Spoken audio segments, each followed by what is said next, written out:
Shifting our focus now to the United States, the White House is facing a unique problem. President Biden's dog, called Commander, is on a biting spree. Commander has now been pulled out of the White House. Reports say that one of the bite victims needed treatment from the White House medical unit. The White House has blamed the attacks on the stress of living in the premises. Officials have not disclosed the Commander's current location yet. So what's the story of the first family's dog? Our next report has it all. This is Commander, a 2-year-old German Shepherd. This pet is the Biden family's prized possession. But sadly, Commander has been taken away from the White House. Why?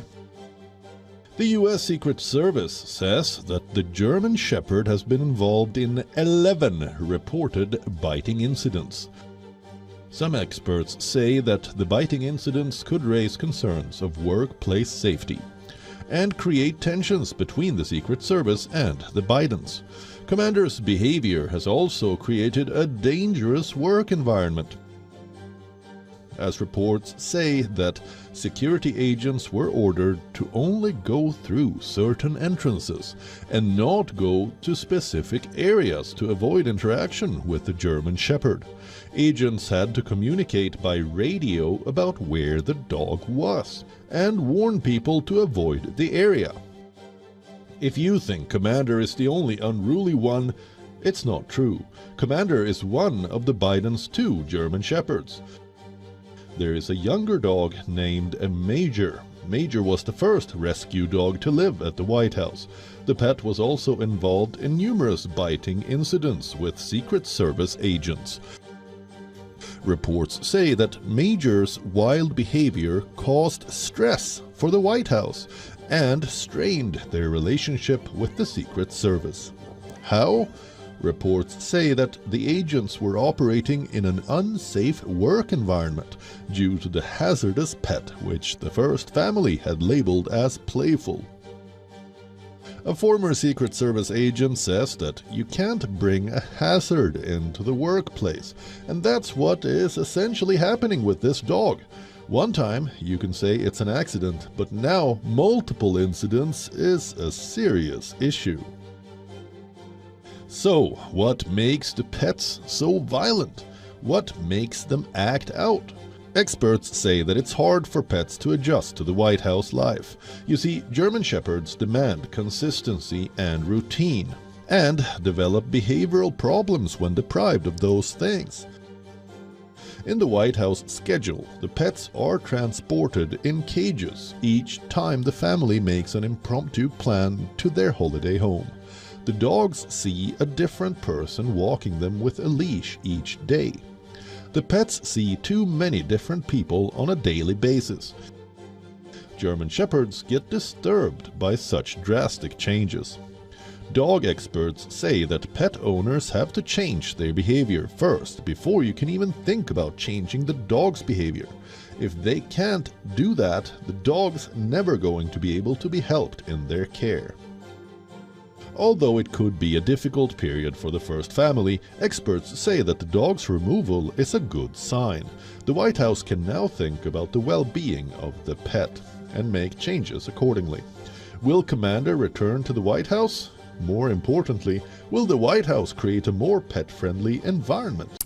Which place is the worst to buy a house? I'm talking about the developed world. A place where people can't afford groceries, self-hygiene products, where millions of kids sleep on floors or share beds with parents, where medical professionals are almost always on strike, where the cost of living crisis is so bad that it can cause premature deaths. No prizes for guessing, it's the United Kingdom. England has become the worst place to find a home. I'm not the one saying that, it's this report by the Home Builders Federation.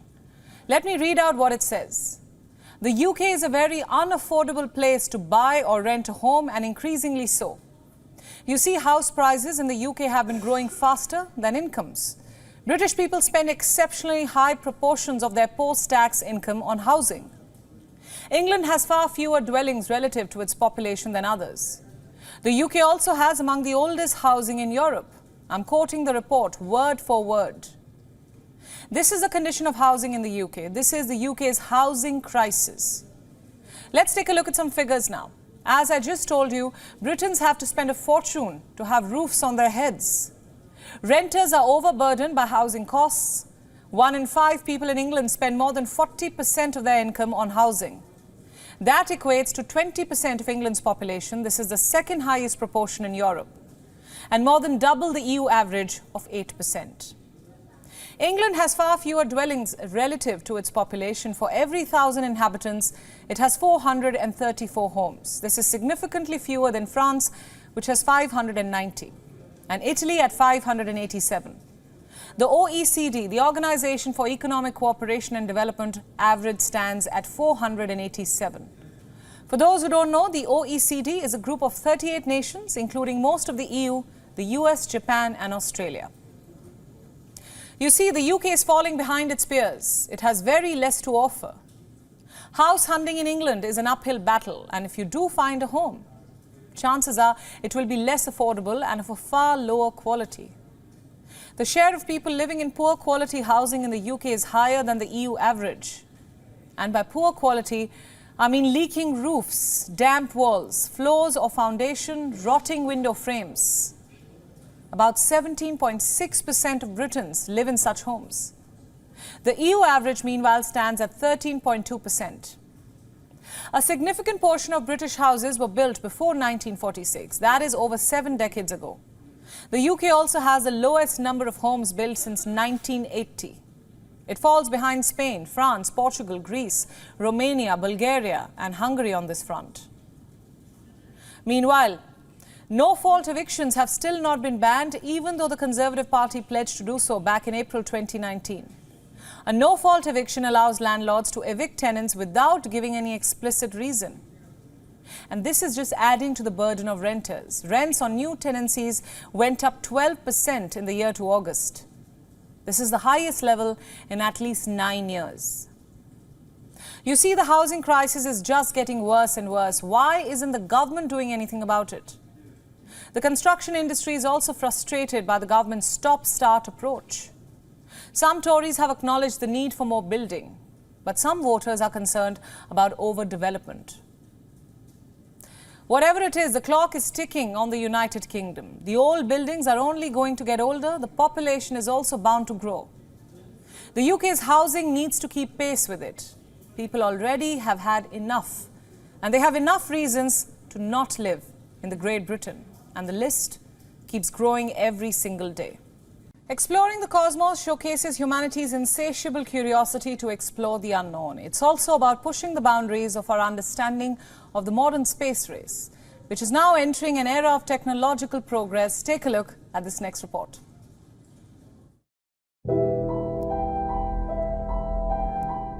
Space, the final frontier.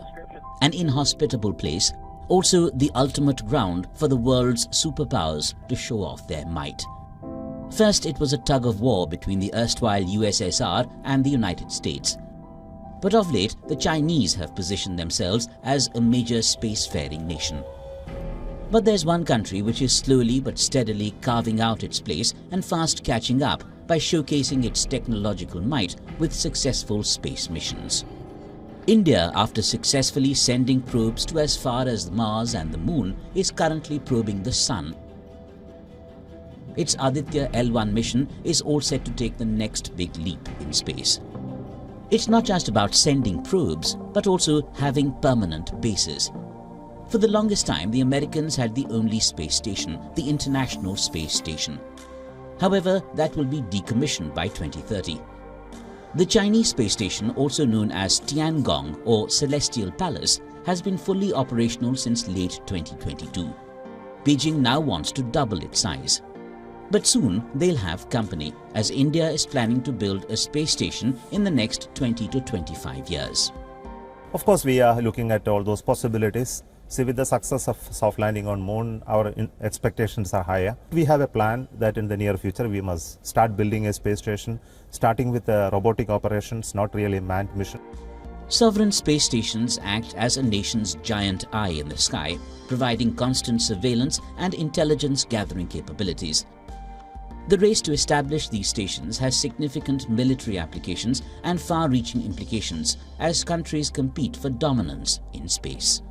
The race is clearly on. Bureau Report, WION World is One.